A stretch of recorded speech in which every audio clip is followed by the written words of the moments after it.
Welcome to Luca and Miguel. Enjoy the video. You start by creating a dedicated audio path. Install a virtual audio cable and set its sample rate to 44. 1 kHz to match Djay. Once installed, open the Spotify desktop app and Djay. Make the virtual cable the output device for Spotify in your system sound settings, then leave Spotify playing silence or your track. You do this so Djay can capture the stream as an input source. It's the technical workaround that replaces direct service integration. Now open Djay's audio configuration and select the virtual audio cable as an input for one deck or the external input channel.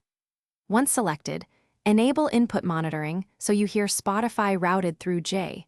This lets you apply EQ, effects, and crossfader control.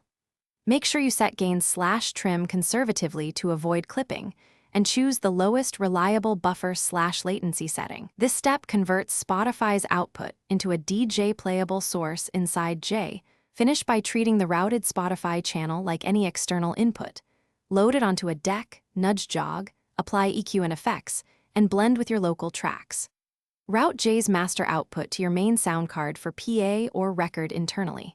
If you encounter latency, stuttering, or no sound, first check buffer size and sample rate matching between apps, then verify the virtual cable is selected as Spotify's output and Djay's input. Also make sure no other app is blocking exclusive access to the audio device.